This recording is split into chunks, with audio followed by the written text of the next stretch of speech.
And it was largely based on cannabis intoxication at that point in history, not so much in the present. But I think that this is a fruitful area. I just can't believe that Mahayana Buddhism could have gotten as far as it did without some reliance on psychedelics. And of course, cannabis, we in the West, our style is to smoke it.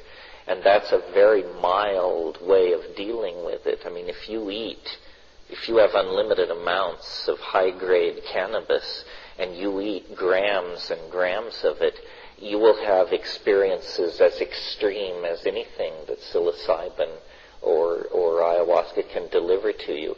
You only have to read the descriptions of 19th century writers on cannabis. Fitzhugh Ludlow, S. Weir Mitchell, these people, their descriptions of their trips are as psychedelic and as out of control as any acid reportage or psilocybin reportage. So the relationship of Indian and Buddhist spirituality to cannabis and other psychedelics is not well understood. We do know that the whole Rig Veda is a hymn to a drug, soma. But we don't know what soma is. Well, the fact that it could have invited such attention to this Vedic civilization. The 95th mandala of the Rig Veda says Soma is greater than Brahman, greater than Indra. Well, what is being talked about? How could such a great thing be forgotten and lost? What was it?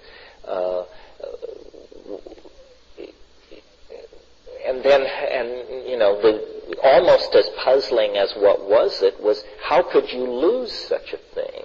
I mean, it's like us forgetting how to make automobiles or something. It was something so basic to the culture that how could you possibly forget something so central? Yet apparently they did, and today there's scholarly fights. Was it Amanita muscaria? Was it psilocybin? Was it Pegamin harmala? Or was it something else? And why is this so hard to figure out?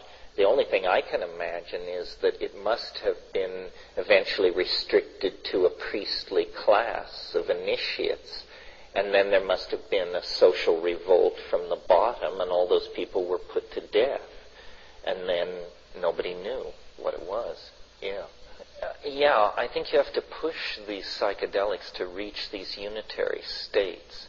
What always fascinated me was hallucination, because it was to me the proof that I was dealing with something outside myself.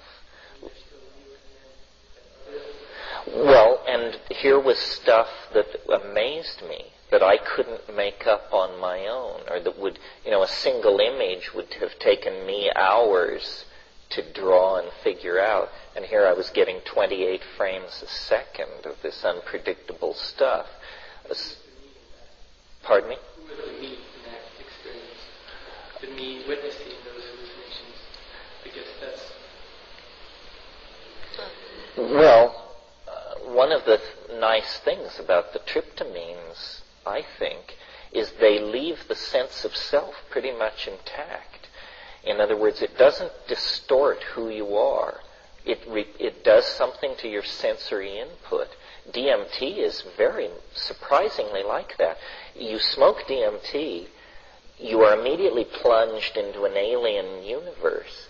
But if you can keep your wits about you and actually notice how you feel, you don't feel any different. You're not smarter, stupider, you're not more excited. Or once you get the initial panic under control, you realize, my God, it didn't lay a finger on me. I'm me. I'm entirely intact. What has happened is that the world has been completely replaced by something completely unrecognizable and alien that I have no words for, that's blowing my mind, that's ripping apart my philosophical machinery as I gaze upon it. But when I bring my attention back into my body, I discover I'm fine. I'm okay. It didn't change my mind, you could almost say. It changes 100% the reality around you. That's powerful because it appears objective. I mean, the impression you have when you smoke DMT is, this isn't a drug. That's ridiculous. Drugs, make you smarter, make you stupider, make you fall down, make you stay awake. We know what drugs are. This is no drug.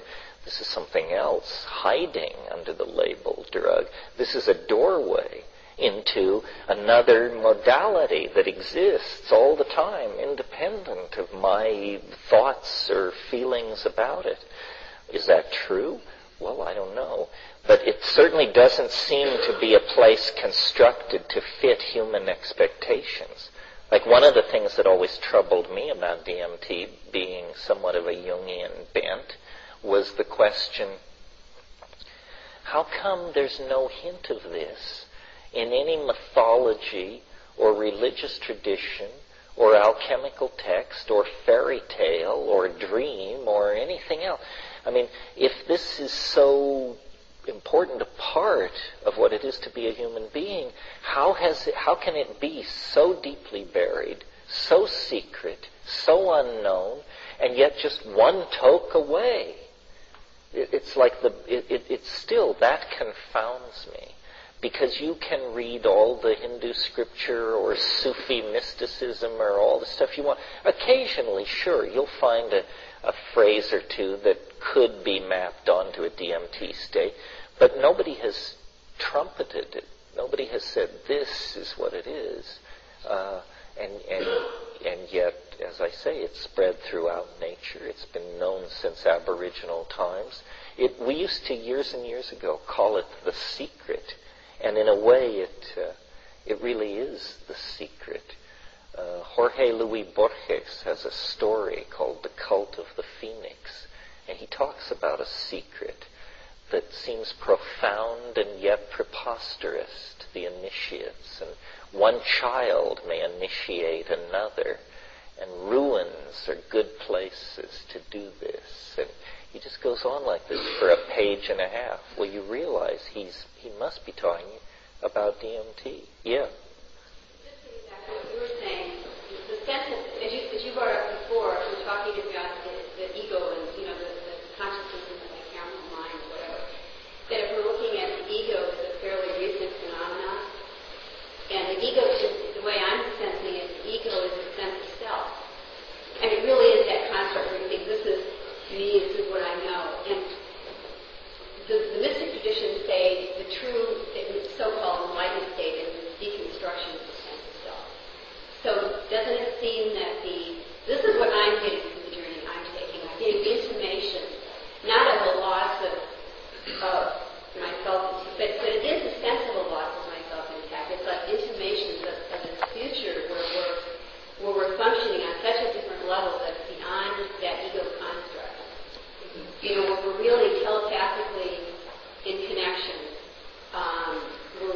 The whole sense of self as being this limitation of this is me, this is what I know, this is my history, is gone. Yeah, the great cultural accomplishment of Western civilization is this thing called the free individual. But now that we're on the brink of, the electronic dispensation, exactly what we're going to do with the free individual and how that's going to look in an era where consciousness flows through 1,000 portals, it's not at all clear. It's not clear whether we can somehow now carry the idea of the free individual to an even higher level where each of us will become a kind of God, Lord over our own creation, as vast in time and space, but virtual as the cosmos in which we find ourselves embedded, or whether the free individual is going to turn out to have been the problem all along, and we're going to abandon it and become some kind of socialist gas or some collectivist swarm, a hive mind, a world where intelligence flows where needed and identity is provisional and fleeting and unanchored to place or body. I mean, much of this goes on the internet,